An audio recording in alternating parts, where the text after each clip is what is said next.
যে ব্যক্তি ইচ্ছাকৃতভাবে সালাত ছেড়ে দিবে সে কুফরি করে ফেলল, কাফের, এবং তার মধ্যে কোনো পার্থক্য নাই। এই পবিত্র রজব মাস চলতেছে, নবী আরবি সাল্লাল্লাহু আলাইহি ওয়াসাল্লামকে আল্লাহ ডাক দিলেন, নবী আপনার সাথে আমার দিদার করতে হবে। আল্লাহ রাসূল চলে গেলেন দিদার করার জন্য, হাতিমে কাবা থেকে চলে গেলেন বাইতুল মুকাদ্দাস, বাইতুল মুকাদ্দাস থেকে প্রথম, দ্বিতীয়, তৃতীয়, চতুর্থ, পঞ্চম, ষষ্ঠ, সপ্তম আসমান, তারপরে হলো সিদরাতুল মুনতাহা, চলে গেলেন সব ভেদ করে আমার আল্লাহর সাথে দিদার করার জন্য। নবী আমার দূরে থাকেন, আল্লাহ বলেন আপনি আমার হাবিব, আপনি আমার বন্ধু, আপনি আমার প্রিয়জন, আপনি হলেন মুজাম্মিল, আপনি মুদ্দাসসির, আপনি তাহা, আপনি সাইয়্যিদুল ওয়ারা, আপনি শামসুল হুদা, আপনি কাশাফাত দুজা, আপনি নবী শাফি, আপনি নবী মুশাফফা, আপনি মানুষের জন্য সুপারিশ করবেন। আরো কাছে আসেন, আল্লাহ বললেন আরো কাছে আসেন। সুম্মা দানা সুম্মা দানা সুম্মা দানা ফাতাদাল্লা ফাকানা ক্বাবা কওসাইনি আও আদনা, একেবারে কাছে চলে গেলেন। আল্লাহ নবীকে কাছে নিয়ে অনেক কিছু দেখালেন, অনেক কিছু জানালেন, অনেক কিছু শোনালেন। পয়গম্বর দুনিয়াতে এসে পড়বেন এমন সময় হাদিয়া দিলেন। আল্লাহ তাআলা তার বন্ধুকে হাদিয়া স্বরূপ দান করলেন মাত্র 50 ওয়াক্ত সালাত। আপনার আর আমার উপর নবীজি আল্লাহর কাছ থেকে নিয়ে আসছিলেন 50 ওয়াক্ত নামাজ। 5 ওয়াক্তেরই যে অবস্থা, যদি 50 ওয়াক্ত হইতো তাইলে তারাই থাকলো না, নামাজে থাকলো না, এমন হইতো। যাই হোক, 50 ওয়াক্ত সালাতের মধ্যে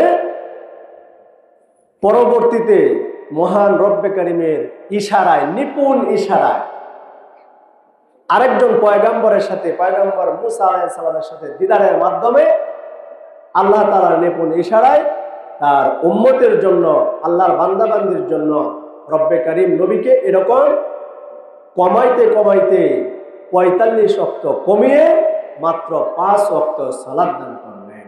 এবং এর ঘোষণা দিয়ে দেওয়া হলো, হে আমার বন্ধু, আপনি আপনার উম্মতদেরকে জানিয়ে দেন, তারা যদি 5 ওয়াক্ত সালাত গুরুত্বের সাথে, আজমতের সাথে মহান আল্লাহর সন্তুষ্টির জন্য আদায় করে, আল্লাহ তাআলা তাদেরকে 50 ওয়াক্ত সালাত আদায় করার সমপরিমাণ সওয়াব দান করবেন। সুবহানাল্লাহ। এটাই আমাদের নবীর বৈশিষ্ট্য। বয়স পাবে 60 বছর, 1000 বছরে জানা করছে, 60 বছর উম্মতেরা তার চেয়ে বেশি করে ফেলবে। আমার নবীর উম্মতেরা 5 ওয়াক্ত সালাত আদায় করবে, সওয়াব পাবে 50 ওয়াক্ত সালাত আদায় করলে যে সওয়াব হয় ওটা তাদেরকে দান করা হবে। আল্লাহ তাআলা যে মানুষের রব এটা যেন ভুলে না যায়। তিনি কিছু নিদর্শন দেয়া পাঠালেন, যেগুলো দেখে মানুষ তার রবকে ভুলবে না, রবের মারিফত যেন অর্জন করতে পারে। আল্লাহ তাআলা পৃথিবীটাকে এমন ভাবে সাজালেন, আল্লাহ তাআলা জমিন সৃষ্টি করলেন, জমিনকে মানুষের জন্য বিছানা বানিয়ে দিলেন।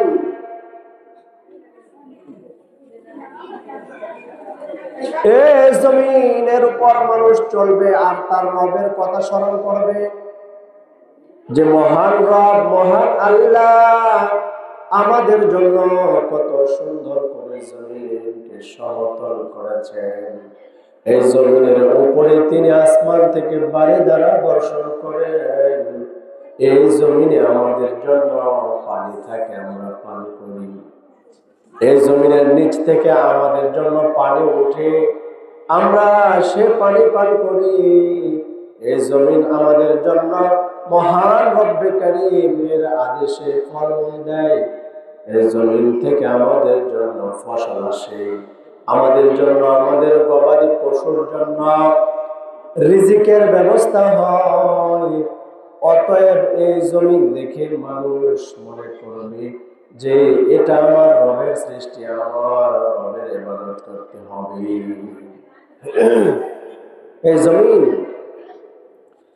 মহান রব্বে কারীম এটা মানুষের জন্য নিদর্শন বানালেন, যে মানুষ এই জমিন দেখে বলবে এই জমিন আল্লাহ তাআলা যে আমাদের রব সেটার প্রমাণ বহন করে। আমার আল্লাহ আরো বলেন জমিন সম্পর্কে, মিনহা খালাকনাকুম, হে দুনিয়ার মানুষ, মহান স্রষ্টার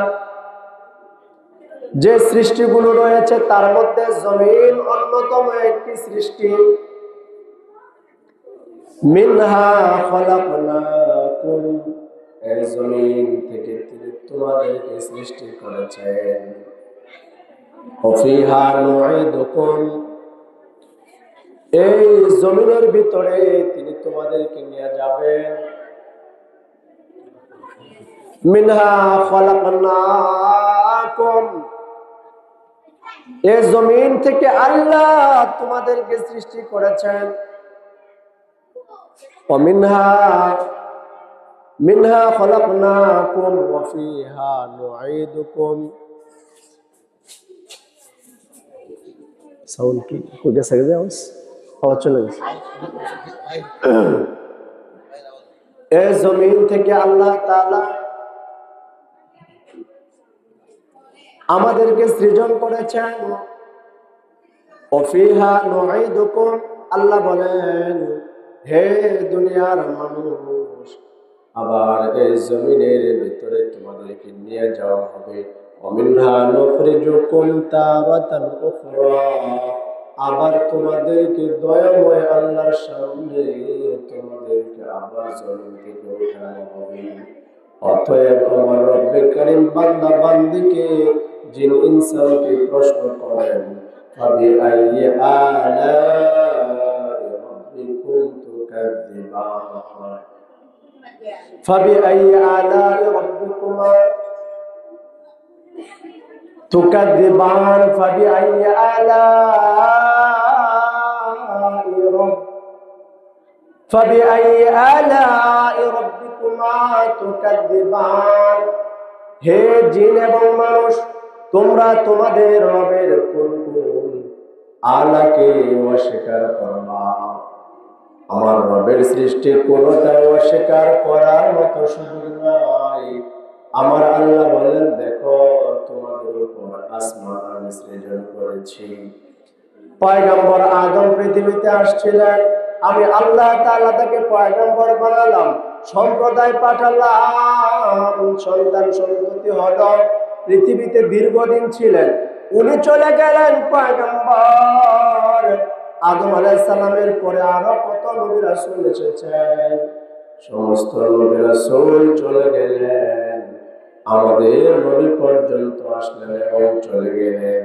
এই দীর্ঘদিন আমার রব এই আসমান যে সৃষ্টি করেছেন, এই আসমান বিগাইরি আমাদিন তারাউনাহা, দেখো কোনো খুঁটি নাই, একটা খুঁটিও নাই। ঘরের খুঁটি কিছুদিন যাওয়ার পরে পরিবর্তন করতে হয়, যত বড় ফাউন্ডেশন হোক না কেন তার নির্ধারিত একটা টাইম আছে। টাইম যাওয়ার পরে ওই জিনিসটা নষ্ট হয়ে যায়, নতুন ভাবে আবার ফাউন্ডেশন করতে হয়, নতুন ভাবে আবার খুঁটি দিতে হয়। আমার আল্লাহ তোমাদের জন্য আমাদের জন্য আসমান বানাইলেন, একটা খুঁটিও দিলেন না, কোনো ত্রুটিও নাই। এটা আল্লাহ তাআলা যে আমাদের রব, এটা প্রমাণ বহন করে। আল্লাহ বলেন, আরো দেখো, আমি তোমাদের জন্য খাল বিল নদী নালা সাগর মহাসাগর তোমাদের জন্য আমি বানালাম। সাগর মহাসাগরের পানি, নদীর পানি, কোন দিকের পানি হলো ঘোলা, আরেক দিকের পানি হলো পরিষ্কার। নদীর এক সাইডের পানি হলো নোনা, নদীর আরেক সাইডের পানি হলো মিঠা। কোন আল্লাহ বানাইলেন? তিনিই তো আমাদের রব, যে আল্লাহ এত বড় শক্তিধর। বাইনাহুমা বারযাখুল লা ইয়াবগিয়ান, এত সুন্দর পানি, সাদা পানি আর স্বচ্ছ পানি আর ঘোলা পানি একসাথে চলে, একটা আরেকটার ভিতরে ঢোকে না। লোনা পানি আর মিঠা পানি চলে, একটা আরেকটাকে ভেদ করে না। এটাকে করলেন আমার আল্লাহ। ওয়াশ-শামসি ওয়া দুহাহা ওয়াল কমারি ইযা তালাহা ওয়ান নাহারি ইযা জাল্লাহা। যে মহান রব্বে কারীম, ওই যে দেখো তোমাদের জন্য আকাশের যে সূর্যটা আছে, আল্লাহ মহান আল্লাহ, তিনি আমাদের রব, তিনি আমাদের জন্য সূর্য সৃষ্টি করেছেন।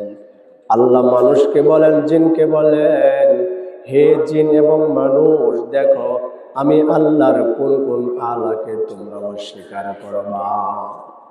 কখনো কখনো পৃথিবীবাসীর জন্য সূর্যের প্রখর আলোর প্রয়োজন, আমার আল্লাহ তখন সূর্যের প্রখর আলো এনে দেন।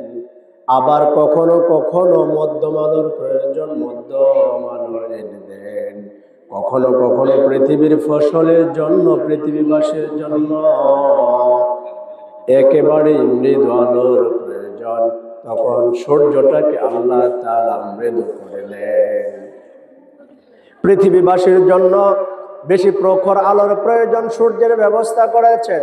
আর একটু হালকা আলোর আয়োজন, চাঁদের ব্যবস্থা করেছেন। ডিম লাইটের আলোর প্রয়োজন, মিঠি মিঠি আলোর প্রয়োজন, তিনি আসমানে তারকারাজির ব্যবস্থা করেছেন।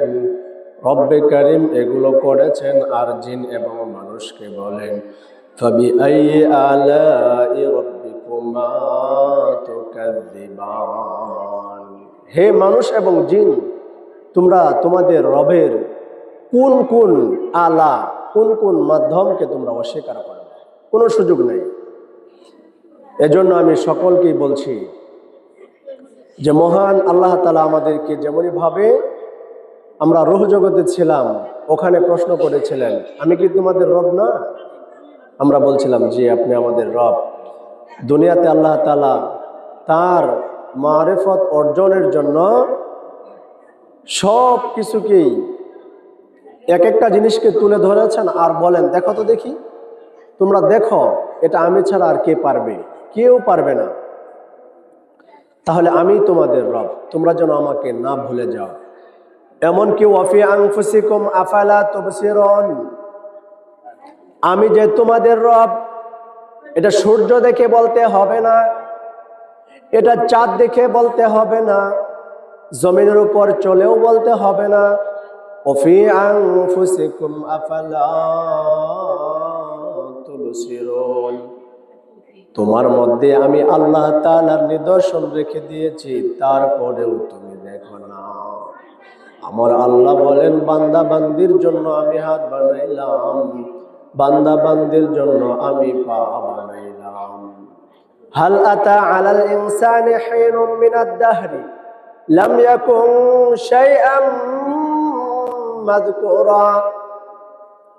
এই পৃথিবীতে তোমরা যারা বসবাস করো, মানুষ যারা আছো, এক সময় তোমাদের কোনো আলোচনাই ছিল না। আমার আল্লাহ তোমাদেরকে আলোচনার বস্তু করেছেন, তোমাদেরকে পৃথিবীতে আনার জন্য নির্ধারিত সময় পর্যন্ত তোমার মায়ের রেহেমের মধ্যে রেখেছেন। তুমি আর আমি ছিলাম কিছুদিন বীর্য, আবার পরবর্তীতে হইলাম রক্ত, রক্তকে রব্বে কারীম বানাইলেন গোশত, গোশতের ভিতরে তিনি হাড্ডি দিলেন, ফাসাওয়াহা, সুন্দর করে সুষম করে আপনাকে আমাকে সৃষ্টি করলেন। আমার আল্লাহ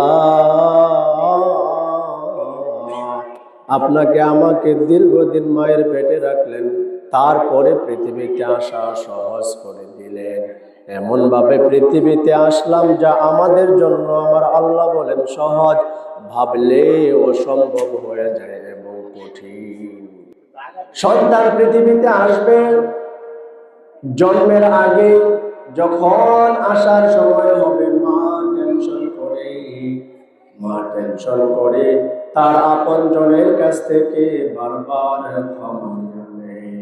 বান্ধবীদেরকে বলে, ওহে বান্ধবীরা, ওহে বান্ধবীরা, তোমরা আমাকে ক্ষমা করে তার বাবাকে বলে বাবা, মাকে বলে মা, আমাদেরকে ক্ষমা করে দিয়ে মনে হয় বাঁচব না। ভাইরা আমার, বন্ধুরা আমার, মা বোনেরা যারা আছেন, আমার রব্বে কারিম বলেন, তুমি আলোচনার বস্তু ছিল না, আমি আলোচনার বস্তু করলাম। পৃথিবীতে আসা তোমাদের জন্য সহজ করে দিলাম। আমরা পৃথিবীতে আসলাম, পৃথিবীতে আসার পরে ভাষা ছিল আমাদের কান্না, কিছুই বলতে পারে না। আমার কান্নার আওয়াজে মায়ের ঝাড়ু হাত থেকে পড়েছে, আমার কান্নার আওয়াজে মা পানি পড়ানো বন্ধ করেছে। আমার ভাষা কান্না, মাকে আল্লাহ তাআলা বোঝার শক্তি দান করলেন।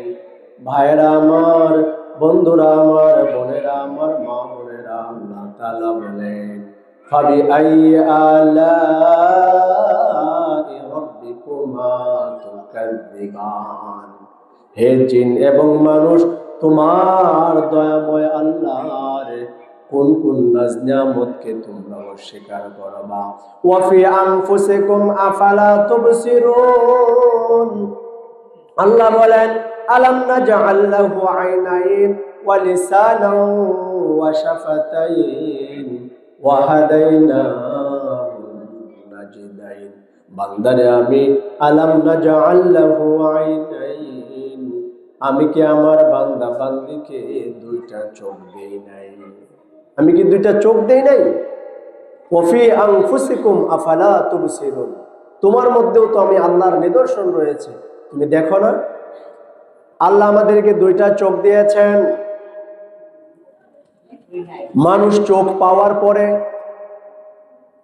যে চোখের মাধ্যমে রবের নিদর্শন দেখা যায় না, অনুভব করে না, চিন্তা করে না, ফিকির নাই, শুধুমাত্র হাঁটে আর খায়, চলে আর চলে, এই চোখের কি দাম?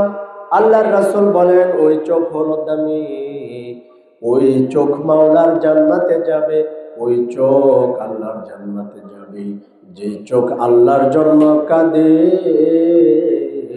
যে চোখ আল্লাহর জন্য কাঁদে, আল্লাহর জন্য কাঁদে। যে চোখ আল্লাহর ভয়ে কাঁদে, আল্লাহর কাছে কান্নাকাটি করে। যে চোখের মাধ্যমে আল্লাহর বান্দা বান্দি কালামুল্লাহ তিলাওয়াত করতে পারে, চোখের মাধ্যমে সব দেখলো কিন্তু আল্লাহর কালাম তিলাওয়াত করতে পারে না। সেটা কেমন চোখ? যে চোখ আল্লাহর কালাম তিলাওয়াত করতে পারে, অনেক দামি চোখ। আলাম নাজআল লাহু আইনাইন। অন্য জায়গায় আল্লাহ বলেন, আমি যদি চাই, ওয়ালাউ নাশা ওয়ালা তামাসনা আলা আ'য়ুনিহিম, আমি যদি চাই বান্দা বান্দির চোখ জাগায় মুছে দিতে পারি, ইচ্ছা করলে তাকে আমি অন্ধ বানিয়ে দিতে পারি। সে কত জায়গায় চলাফেরা করে, আমি যদি ইচ্ছা করি তাকে আমি কানা বানিয়ে দিতে পারি। আমি আল্লাহ তার হেফাজত করি। আল্লাহ তাআলা আমাদেরকে চোখ দান করেছেন, এগুলোর মূল্যায়ন করা। ওয়া লিসানা ওয়া শাফাতাইন, আমাদেরকে আল্লাহ তাআলা জিহ্বা দান করেছেন এবং দুইটা ঠোঁট দান করেছেন। হ্যাঁ, জিহ্বার কাজ কি? জিহ্বার কাজ হলো সারাদিন শুধু শুধু বগর বগর করা, এমনকি দিনে আলোচনা শুনতে আইসা চিল্লাচিল্লি করা। এই জিহ্বাতে কি হবে বলেন? হ্যাঁ, সুযোগ তো পাই না, বছরকে বছর, মাসকে মাস চলে যাইতেছে, সামান্য তুমি একটু সময় আসছে কিছু ওয়াজ নসিহত শুনবো, এখানেও আইসা চিল্লাচিল্লি করতেছে। হ্যাঁ, এটা অনুচিত। ওয়া লিসানা ওয়া শাফাতাইন, আল্লাহ তাআলা আমাদেরকে জিহ্বা দান করেছেন, দুটি ঠোঁট দান করেছেন।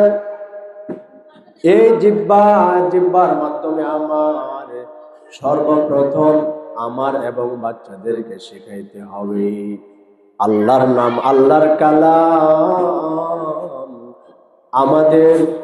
আমাদের নবীজি সাল্লাল্লাহু আলাইহি ওয়াসাল্লাম যখন পৃথিবীতে আসছেন, তখন সর্বপ্রথম ওনার আল্লাহর নাম মুখ থেকে জিহ্বা দিয়ে যখন তিনি সর্বপ্রথম কথা বলেছেন, ওই কথাটাই ছিল আল্লাহর নামের তাসবিহ। আল্লাহর নামের তাসবিহ। তো এজন্য আমার জবান থেকে বিশেষ প্রয়োজন না হলে বেশিরভাগ সময় যেন আল্লাহর নামের তাসবিহ উচ্চারিত হয়। সুযোগ আছে কোরআনে কারিমের তিলাওয়াত করা, জিহ্বার হক এটা আদায় করা। ঠোঁট দিয়ে কথা বলবেন তো সত্য বলবেন, হক কথা বলবেন, এগুলো জিহ্বার কাজ। যাই হোক, আলোচনা করতেছিলাম ওয়াফি আনফুসিকুম আফালা তুবসিরুন, তোমাদের মধ্যেও যে আমি আল্লাহ তাআলার নিদর্শন আছে, এটা কি তোমরা দেখো না চোখে?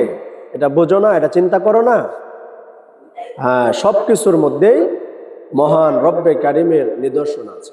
যত জায়গায় যাবেন, যত কিছু দেখবেন, বান্দা তুমি ডানে তাকাও আমি আল্লাহর নিদর্শন, বামে তাকাও আমি আল্লাহর নিদর্শন, সামনে দেখো আমি আল্লাহর নিদর্শন, পিছনে দেখো আমি আল্লাহর নিদর্শন। ওয়াফি আনফুসিকুম আফালা তুবসিরুন, এমনকি বান্দা তুমি নিজের মধ্যে দেখো, আমি আল্লাহ রব্বুল আলামিনের নিদর্শন পাবে। সব জায়গাতে আমি আল্লাহর নিদর্শন। আমি আল্লাহর নিদর্শন যদি তোমার সব জায়গায় থাকে, তা আমার কথাই তো তোমাদেরকে স্মরণ রাখতে হবে। আরেকটা বিষয় হলো, আমার কথা কেন স্মরণ রাখবা এবং আমার ইবাদত কেন করবা, তার আরেকটা কারণ হলো, প্রথমে তোমরা আমি আল্লাহকে পেয়েছ। যখন তোমরা রূহ জগতে ছিলা, আমি আল্লাহকেই পেয়েছ। মায়ের উদরে ছিলা, তোমার সঙ্গে ছিলাম আমি আল্লাহ। আবার যখন তুমি কবর দেশে চইলা যাইবা, কবরের মধ্যে যাওয়ার পরেও তুমি বন্ধু হিসাবে পাইবা আমি আল্লাহকে। যদি আল্লাহর বান্দা বান্দি নেককার হয়, আল্লাহওয়ালা হয়, আল্লাহকে রাজি খুশি করাইতে পারে, আমার আল্লাহ বলেন, বান্দা বান্দি তোমার কোনো চিন্তা নাই। যেই বান্দা বান্দি আল্লাহর সন্তুষ্টি অর্জন করে কবরে যাবে, তাদের কোনো ভয় নাই, কোনো চিন্তা নাই। লা তাখাফ ওয়ালা তাহজান, কোনো চিন্তা নাই, কোনো ভয় নাই। ইন্নাল্লাযীনা ক্বালু রাব্বুনাল্লাহ থুম্মা ইসতাকামু তাতানাজ্জালু আলাইহিমুল মালায়েকা আল্লা তাখাফু ওয়ালা তাহজানু ওয়া আবশিরু বিল জান্নাতিল্লাতী কুনতুম তুআদুন। আমার আল্লাহ বলেন, যে বান্দা বান্দি দুনিয়াতে আমি আল্লাহকে স্বীকার করি, জগতেও বলছিল দুনিয়াতেও স্বীকার করে, নেক আমল করে কবরে যায়, তাদের সম্পর্কে আমি আল্লাহ তাআলার বক্তব্য হলো, বান্দা বান্দি তোমাদের কোনো চিন্তা নাই, কোনো ভাবনা নাই, জান্নাতের শুভ সংবাদ নিয়ে তোমরা কবরে থাকো। সুবহানাল্লাহ। যাই হোক, সব জায়গাতে রব্বে কারিমের নিদর্শন রয়েছে। আল্লাহ তিনি আমাদের আপন। তো এজন্য আল্লাহর আপন আমরা সেটা প্রমাণ করতে হবে ইবাদতের মাধ্যমে প্রমাণ করতে হবে যে আল্লাহ আমাদের রব এবং তিনি আমাদের আপন। আল্লাহ রাব্বুল আলামিন বান্দাদের জন্য ইবাদতের অনেকগুলো স্তর রেখেছেন। ইবাদত এর শাখা প্রশাখা অনেক, তার মধ্যে অন্যতম একটা শাখা হলো ইবাদতের, যেটার মাধ্যমে আল্লাহ তাআলার সন্তুষ্টি অর্জন করা যায় এবং আল্লাহ তাআলাকে রাজি খুশি করানো যায়। যে ইবাদতটা ইসলামের বুনিয়াদের মধ্যে অন্যতম একটা বুনিয়াদ। একজন মানুষ যখন আল্লাহর বান্দা বা ইসলামের মধ্যে প্রবিষ্ট হয়, দাখিল হয়, আল্লাহর বান্দা বান্দি হিসেবে স্বীকৃতি লাভ করে, সর্বপ্রথম তাকে এই ঘোষণা দিতে হয়। এজন্য আমরা বাচ্চাদেরকেও শেখাই, লা ইলাহা ইল্লাল্লাহ অথবা আশহাদু আল্লা ইলাহা ইল্লাল্লাহ, আমি সাক্ষ্য দিচ্ছি যে আল্লাহ আমার রব এবং আমাদের নবী মুহাম্মদুর রাসূলুল্লাহ তিনি আমাদের নবী। এটা হলো বুনিয়াদে ইসলাম, ইসলামের ভিত্তির মধ্যে প্রথমতম, অন্যতম। এমনকি একজন অমুসলিম যদি এ কথার সাক্ষ্য দেয়, কালেমা পড়ে নেয় লা ইলাহা ইল্লাল্লাহ, সে মুসলমান হয়ে যাবে। আর মুসলমান হয়ে গেলে তার পূর্ববর্তী জীবনের সমস্ত গুনাহ আল্লাহ রাব্বুল আলামিন ক্ষমা করে দেয়। দ্বিতীয় নম্বর, আর শুকরিয়া আলহামদুলিল্লাহ, আমরা তো জন্মসূত্রেই মুসলমান, আমাদেরকে সেই কঠিন এক পথ পাড়ি দিয়ে মুসলমান হতে হয়নি। আমরা সৌভাগ্যবান, আমরা খুবই সহজেই মুসলমান হতে পেরেছি। এজন্য মহান রবের দরবারে শুকরিয়া আদায় করি আলহামদুলিল্লাহ। দ্বিতীয় নম্বর, ইসলামের বুনিয়াদ বা স্তম্ভের মধ্যে দ্বিতীয়তম যে স্তম্ভটি, যে খুঁটিটি, সেটি হলো সালাত। সালাত আদায় করা এটা প্রতিটা মানুষের জন্য। কালিমা পড়ার পরে প্রতিটা মানুষের জন্যই সালাত আদায় করতে হবে। দেখেন ইসলামে সালাত কেমন এক গুরুত্বপূর্ণ ইবাদত। আল্লাহ তাআলা যত পূর্ববর্তী এবং কিয়ামত পর্যন্ত যত মানুষ আসবে সবার জন্যই সালাত অবধারিত করে দিয়েছে। সালাত আদায় করা, সালাত সম্পর্কে এটা কাদের উপর, সালাত কে আদায় করবে? প্রতিটি প্রাপ্ত বয়স্ক বালেগ বালেগা নারী পুরুষের উপর সালাত হলো ফরজ। আর ফরজ কাকে বলে?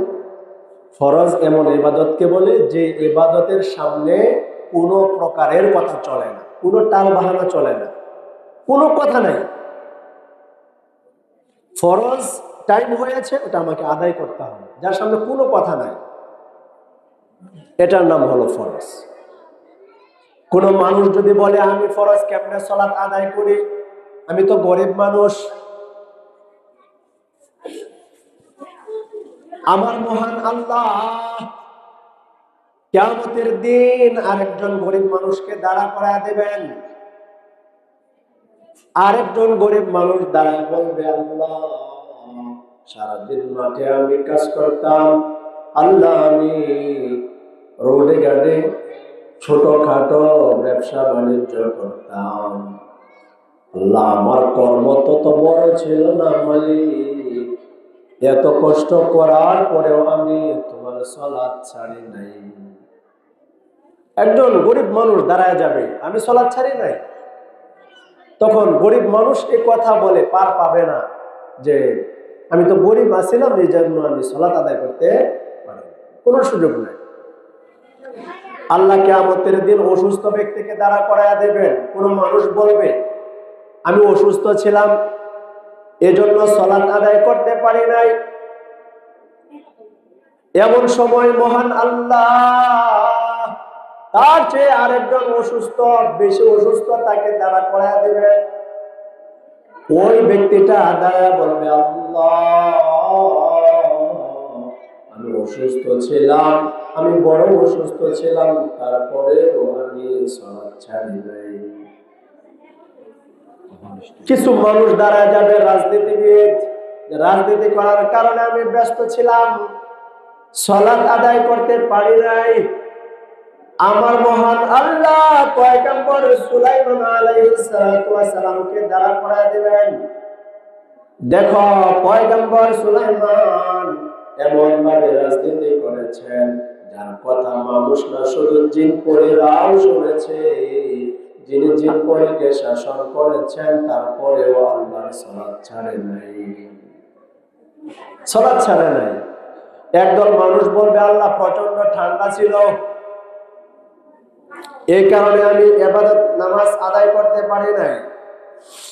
আমার রব্বে কারীম এক জামাত একদল মানুষকে দাঁড়া করায় দিবেন, যারা শুধু ফরজ সালাত না, প্রচন্ড ঠান্ডার মধ্যে ফরজ আদায় করেছে, তারা ওয়াজিব আদায় করেছে, এমনকি মহান আল্লাহর জন্য নফল পর্যন্ত আদায় করেছে, কোনো সুযোগ নেই এ কথা বলা। যাই হোক, সালাত এটা ফরজ, আর ফরজ এমন ইবাদত যে ইবাদত সম্পর্কে কোনো প্রকারের কোনো কথা চলবে না।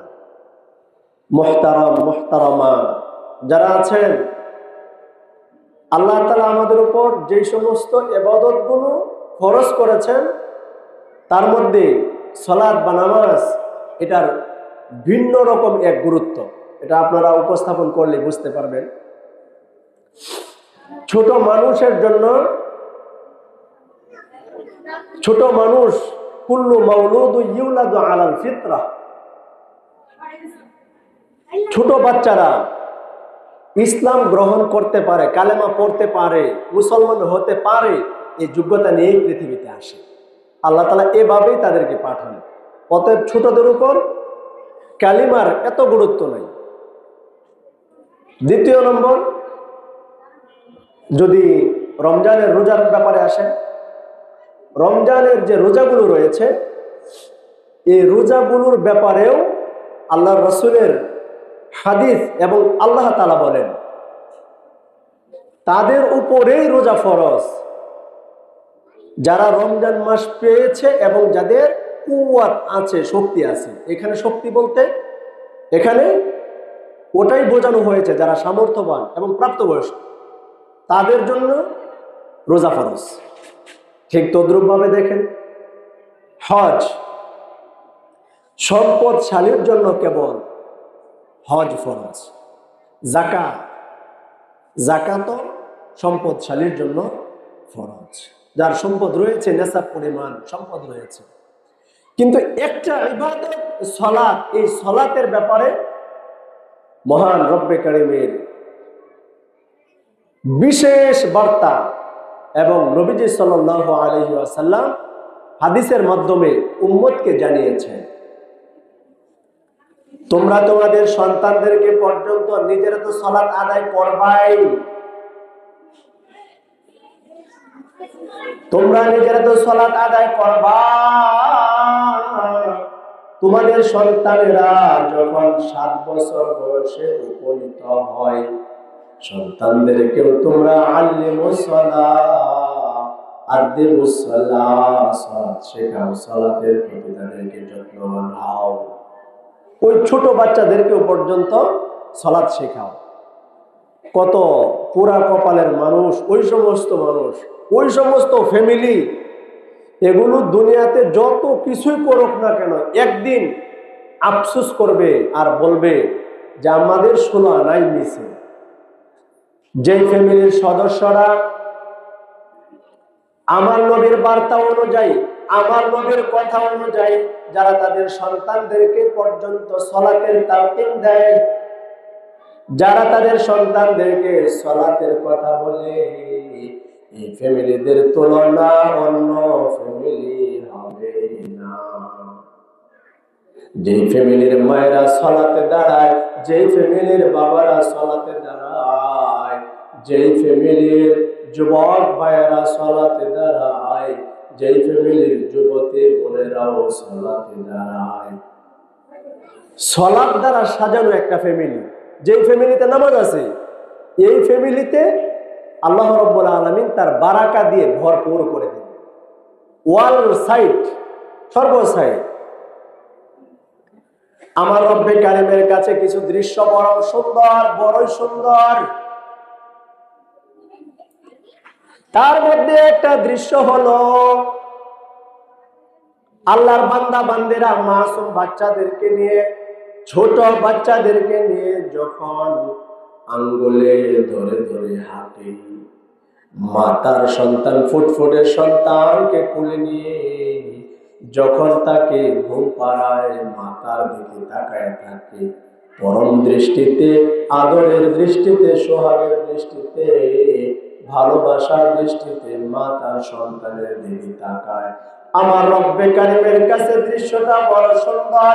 আল্লাহর বান্দা বান্দিরাও যখন, আল্লাহর বান্দা বান্দিরা যখন আল্লাহর রাহে স্বতঃস্ফূর্তভাবে দান করে, খরচ করে, আমার আল্লাহর কাছে দৃশ্যটা বড় সুন্দর লাগে। এমনই ভাবে যে ফ্যামিলিতে একজন মা বলে ধরকে ভুলকে সবাকে ছাড়িয়া তোমার চরণে পড়ি লুটাইয়া তোমার সকাশে যাচ্ছি হে চিরশক্তি। আমার মা যখন, আমার বাবা যখন সিজদায় পড়ে যায়, সিজদায় পড়ে যায়, পাশ থেকে তার বাচ্চাটাও মায়ের সাথে বাবার সাথে সিজদা করতে থাকে। আমার আল্লাহর কাছে দৃশ্যটা বড় চমৎকার লাগে। যে সমস্ত ফ্যামিলিতে দেখবেন বাবা নামাজি, মা নামাজি, ওই বাচ্চারা, মাও সিজদা করে, বাবাও সিজদা করে, তার সাথে সন্তানেরাও সিজদা করে। আল্লাহর রাসূল সালাতের প্রতি কতটুকু গুরুত্ব দিয়েছেন দেখেন। একজন মানুষ যেন 14 বছর হওয়ার পরে নামাজ সম্পর্কে তার কোনো কিছু শেখার বাকি থাকবে না। এজন্য 7 বছর থেকে আগে বলেছেন তোমরা সন্তানদেরকে সালাতের জন্য গুরুত্ব দাও। এর অর্থ হলো 7 বছর থেকে 10 বছর পর্যন্ত এমনকি সালাতের কথা বলো। আমি মনে করি আল্লাহর রাসূল এই হাদিসের মধ্যে আরো আগে থেকে, যে বাচ্চারা যেন আরো আগে থেকে সালাতের ট্রেনিং দেয়। আলহামদুলিল্লাহ, যে সমস্ত ফ্যামিলি আলেম ফ্যামিলি এবং যে সমস্ত ফ্যামিলি দিনদার, যে সমস্ত ফ্যামিলির ভাইরা নামাজ আদায় করে তাদের অভ্যাস আছে, দেখবেন তাদের বাচ্চারা ওই একদম মাত্র 2-2.5 বছর হয়েছে, ওই 2-2.5 বছরের সময় আল্লাহু আকবার এটা বলতে পারে, সানা বলতে পারে। 3 বছর বয়সে বাচ্চা বলতে পারে। আপনি মিলায়া দেখছেন আপনি কি পরিমাণ ক্ষতির মধ্যে আছেন? আপনার বয়স 50 বছর হয়ে গেছে, 60-70 বছর হয়ে গেছে, এখনো আপনি দোয়ায় কোনটা পড়তে পারেন না। আপনি পারেন না। আপনি যদি আপনার সন্তানদেরকে নাতি নাতকড়াকে আমার রাসূলের ভাষ্য অনুযায়ী, আমার রাসূলের কথা অনুযায়ী 7 বছর বয়সে যদি সালাতের কথা বলতেন, কিভাবে বলবেন, কোন মুখেতে পড়বা পড়াই, লও তো দেখি তাদের জড়ি। আমি আমার সন্তানকে কিভাবে 7 বছর বয়সে নামাজের কথা বলবো? আমি তো লজ্জা মাথায় নত হয়ে যায়, আমি নামাজ পড়ি না। আমি পাইকা গেছে, আমার মাথার চুল পাইকা গেছে, শরীরের চামড়া ঢেলা ঢালা হয়ে গেছে, এত লম্বা একটা সময় সবকিছু উপভোগ করলো, এমন কিছু নাই উপভোগ করে নাই, সব উপভোগ করলো। কিন্তু আফসোসের বিষয় হলো যে আল্লাহ তাকে সমস্ত উপভোগের সামগ্রী তাকে দান করলো, ওই আল্লাহর জন্য সিজদা করে। মহান আল্লাহ বলেন মুহাম্মাদুর রাসূলুল্লাহ। এই ভাইরা আমার, এই বোনেরা আমার, সবাই কান পেতে শুনে রাখুন। যদি কেউ আল্লাহর রাসূলের হাত থেকে হাউজে কাউসার চায়, নবীজির শাফাআত যদি কেউ তালাশ করে যে আমার নবীর সুপারিশ লাগবে, আমার আল্লাহ বলেন যারা আমার নবীর সঙ্গে হবে, যারা আমি নবীর উম্মত হবে, মুহাম্মাদুর রাসূলুল্লাহ ওয়াল্লাযীনা মাআহু আশিদ্দাউ আলাল কুফফার রুহামাউ বাইনাহুম তারাহুম রুকআন সুজদান ইয়াবতাগুনা ফাদলান মিনাল্লাহ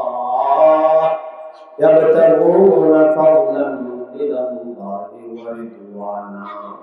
যারা আল্লাহর রাসূলের উম্মত হবে, যারা আল্লাহর রাসূলের সঙ্গে হবে, যারা নবীর সুপারিশ চায়, যারা নবীর শাফাআত চায়, তারা তো সালাতের মাধ্যমে আল্লাহর কাছে সব চাবে।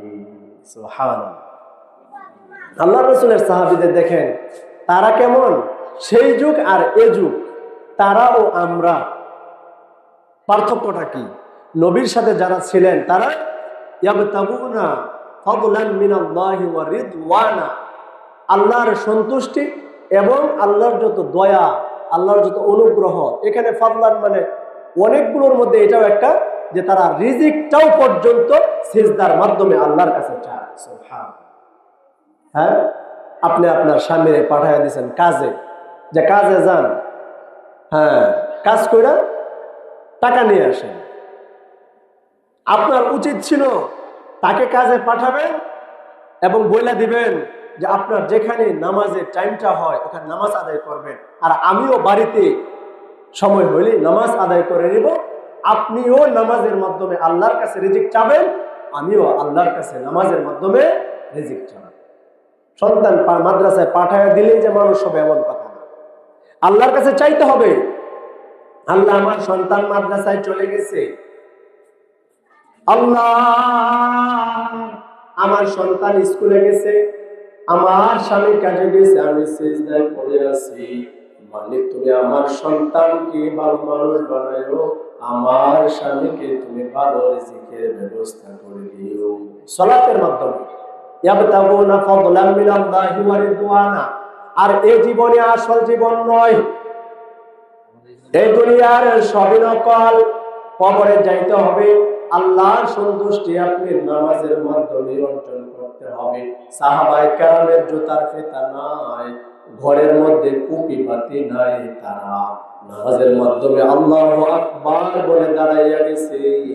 নামাজে দাঁড়াইয়া মাওলাকে বলে, আল্লাহ তুমি তো জানো আমার জুতার ফিতা নাই, আমার ঘরে কুপি বাতি নাই, মোমবাতি নাই, আল্লাহ আমার এটার অভাব ওটার অভাব। সাহাবায়ে কেরাম এবং তাদের স্ত্রীরা নামাজের মাধ্যমে আল্লাহর কাছে সব চাইতেন। এজন্য সালাতে দাঁড়ায় যাওয়া। দুঃসংবাদ পাইছেন নামাজে দাঁড়ায় যান, সুসংবাদ পাইছেন নামাজে দাঁড়ায় যান। রিজিকের অভাব নামাজে দাঁড়ান, সন্তান কথা শুনল নামাজে দাঁড়ান, মেয়েটার বিবাহ হয় না নামাজে দাঁড়ান। দাঁড়াইয়া রব্বে কারিমের কাছে বলেন লা মালজা ওয়া লা মানজা ইল্লা ইলাই। কোথায় যাব, কার কাছে যাব? যাওয়ার কোনো জায়গা নাই, মালিক তোমার কাছে এসেছি, আল্লাহ তুমি সব মিটাইয়া দাও। আল্লাহর কাছে এভাবে বলেন। যে ব্যক্তি আল্লাহর সমীপে নিজেকে এভাবে সঁপে দেবে, সালাতের মাধ্যমে আল্লাহর কাছে চাবে, আল্লাহ তার সমস্ত আশাগুলো পূরণ করে দেবে। এটা হলো সালাত আদায় করলে। সালাত আদায় করলে কি হবে? অনেকগুলো ফায়দার মধ্যে একটা ফায়দা হলো মহান রব আপনার আমার উপর খুশি হবেন এবং রিজিকের অভাব সহ যাবতীয় বিপদ আপদ দূর করে দিবেন। এজন্য যত কষ্টই হোক মা বোনেরা নামাজ ছাড়বেন না। স্বামীর সাথে রাগ করবেন, নামাজ না আদায় করবেন। আপনার সন্তান বুকের মধ্যে পাড়া দিয়ে বলবে যে আমার মা বাবা আমাকে বলে নাই। আপনারা এই ব্যাপারে সচেষ্ট এবং সচেতন হবেন। প্রত্যেকটা ঘরে ঘরে সালাতের জন্য তালিম দিবেন। নবী আরবি সাল্লাল্লাহু আলাইহি ওয়াসাল্লাম বলেন, সালাত আদায় না করলে কি হয় জানেন? একজন মানুষ মান তারাকা সালাতান মুতাআম্মিদান ফাকাদ কাফা। যে ব্যক্তি ইচ্ছাকৃতভাবে সালাত ছেড়ে দিবে সে কুফরি করে ফেলল। কাফের এবং তার মধ্যে কোনো পার্থক্য নাই। এই পবিত্র রজব মাস চলতেছে, নবী আরবি সাল্লাল্লাহু আলাইহি ওয়াসাল্লামকে আল্লাহ ডাক দিলেন, নবী আপনার সাথে আমার দিদার করতে হবে। আল্লাহর রাসূল চলে গেলেন দিদার করার জন্য। হাতিমে কাবা থেকে চলে গেলেন বাইতুল মুকাদ্দাস। বাইতুল মুকাদ্দাস থেকে প্রথম, দ্বিতীয়, তৃতীয়, চতুর্থ, পঞ্চম, ষষ্ঠ, সপ্তম আসমান, তারপরে হলো সিদরাতুল মুনতাহা। চলে গেলেন সব ভেদ করে আমার আল্লাহর সাথে দিদার করার জন্য। নবী আমার দূরে থাকেন। আল্লাহ বলেন আপনি আমার হাবিব, আপনি আমার বন্ধু, আপনি আমার প্রিয়জন। আপনি হলেন মুজাম্মিল, আপনি মুদ্দাসসির, আপনি তাহা, আপনি সাইয়্যিদুল ওয়ারা, আপনি শামসুল হুদা, আপনি কাশাফাত দুজা, আপনি নবী শাফি, আপনি নবী মুশাফফা, আপনি মানুষের জন্য সুপারিশ করবেন। আরো কাছে আসেন। আল্লাহ বললেন আরো কাছে আসেন। সুম্মা দানা সুম্মা দানা সুম্মা দানা ফাতাদাল্লা ফাকানা ক্বাবা কওসাইনি আও আদনা। একেবারে কাছে চলে গেলেন। আল্লাহ নবীকে কাছে নিয়ে অনেক কিছু দেখালেন, অনেক কিছু জানালেন, অনেক কিছু শোনালেন। পয়গম্বর দুনিয়াতে এসে পড়বেন এমন সময় হাদিয়া দিলেন। আল্লাহ তাআলা তার বন্ধুকে হাদিয়া স্বরূপ দান করলেন মাত্র 50 ওয়াক্ত সালাত। আপনার আর আমার উপর নবীজি আল্লাহর কাছ থেকে নিয়ে আসছিলেন 50 ওয়াক্ত নামাজ। 5 ওয়াক্তেরই যে অবস্থা, যদি 50 ওয়াক্ত হইতো তাইলে বলে হ্যাঁ তারাই থাকলো না, নামাজে থাকলো না, এমন হইতো।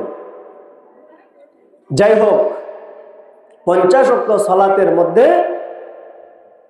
পরবর্তীতে মহান রব্বে কারিমের ইশারায়, নিপুণ ইশারায় আরেকজন পয়গাম্বরের সাথে, পয়গাম্বর মুসা আলাইহিস সালামের সাথে দিদারের মাধ্যমে আল্লাহ তাআলার নিপুণ ইশারায় তার উম্মতের জন্য, আল্লাহর বান্দাবান্দির জন্য রব্বে কারিম নবীকে এরকম কমাইতে কমাইতে 45 ওয়াক্ত কমিয়ে মাত্র 5 ওয়াক্ত সালাত দান করলেন। এবং এর ঘোষণা দিয়ে দেওয়া হলো, হে আমার বন্ধু, আপনি আপনার উম্মতদেরকে জানিয়ে দেন, তারা যদি 5 ওয়াক্ত সালাত গুরুত্বের সাথে, আজমতের সাথে মহান আল্লাহর সন্তুষ্টির জন্য আদায় করে, আল্লাহ তাআলা তাদেরকে 50 ওয়াক্ত সালাত আদায় করার সমপরিমাণ সওয়াব দান করবেন। সুবহানাল্লাহ। এটাই আমাদের নবীর বৈশিষ্ট্য। বয়স পাবে 60 বছর, 1000 বছরে জানা করছে, 60 বছর উম্মতেরা তার চেয়ে বেশি করে ফেলবে। আমার নবীর উম্মতেরা 5 ওয়াক্ত সালাত আদায় করবে, সওয়াব পাবে 50 ওয়াক্ত সালাত আদায় করলে যে সওয়াব হয় ওটা তাদেরকে দান করা হবে। এজন্য আমি আমার মা বোনদেরকে বলবো, বাড়িতে সালাতের প্রতি সকলে যত্নবান হবেন। আপনজন যারা আছে বলবেন, লাগে বাদ দিবেন, স্বামীরেও কইবেন, নামাজ না পড়লে বাদ নাই। তুমি আনছো দিকে কি হয়েছে চাউল, এগুলোর মালিক তো আমারে বানাইয়া দিছো বাড়িতে, তোমার ভাত নাই, তুমি যদি নামাজ না পড়ো। দেখবেন আপনি যদি এইরকম মন মাইন্ডের হয়ে ওঠেন, সন্তানকে বলেন যে তোমার খাবার নাই যতক্ষণ তুমি নামাজ আদায় না করবা, আপনার ভালোবাসা কমবে না, বরং স্বামীর অন্তরে আপনার ভালোবাসা আরো বৃদ্ধি পাবে, শ্বশুর শাশুড়ির অন্তরে আপনার ভালোবাসা বৃদ্ধি পাবে, এবং সন্তানেরাও আপনাকে আরো বেশি ভালোবাসবে। যে আমাদের মা, আপনার মৃত্যুর পরে আপনার সন্তান, আপনার স্বামী যদি বেঁচে থাকে, সে বলবে আর কানবে বইলা বইলা, অথবা যদি স্বামী আগে মারা যায়, স্ত্রী কাঁদবে আর বলবে যে আমার স্বামী আমাকে নামাজের প্রতি এত গুরুত্ব দিত, এত ভালো মানুষ ছিল, পাক পবিত্র ছিল, পরিষ্কার পরিচ্ছন্ন ছিল। এজন্য আমি সকলকেই বলবো, সালাতের প্রতি আমরা সকলে যত্নবান হব, নিজেও সালাত আদায় করব। আমার পার্শ্ববর্তী যারা আছে তারা অবাক হয়ে যাবে। আপনার ঘর থেকে যখন আপনার ছোট ছোট বাচ্চারা আল্লাহু আকবারের ধ্বনিতে তারা সালাতের মধ্যে দাঁড়াবে, কোরআনে কারিমের তিলাওয়াত হবে, পার্শ্ববর্তী ঘরের ফ্যামিলির সদস্যরা তারা তাদেরকে বলবে, দেখো তার ছেলেটা কত ছোট, তারপরে সালাত আদায় করে, তার মেয়েটা কত ছোট সালাত আদায় করে, আর আমরা করি না। তখন তাদের ভিতরে একটা প্রভাব পড়বে। এজন্য আমি সকলকেই বলবো, হ্যাঁ, আমরা সকলেই সালাতের প্রতি যত্নবান হব। যে ব্যক্তি সালাতের প্রতি যত্নবান হবে, শুধু সালাত না, যারা সালাত আদায় করে, যেই ঘর মসজিদ, ওই ঘরের যে ব্যক্তি খেদমত করবে, সালাত আদায় করে যে ঘরে, ওই ঘরের যে ব্যক্তি শুধু পরিষ্কার পরিচ্ছন্নতা এবং ওই ঘরের যেন মানুষ এসে অনায়াসে নামাজ আদায় করতে পারে, তাদেরকে এই সুযোগ করে দিবে, ওই ব্যক্তির রিজিকের ব্যবস্থা আল্লাহ রাব্বুল আলামিন আসমান থেকে ডাইরেক্ট করবেন। সুবহানাল্লাহ। আসমান থেকে যে ডাইরেক্ট আল্লাহ করেন, এই সম্পর্কে পরবর্তী কোনো সময়ে যদি সময় পাই, ইনশাআল্লাহ এই আলোচনাটা আমি ইনশাআল্লাহ উপস্থাপন করব।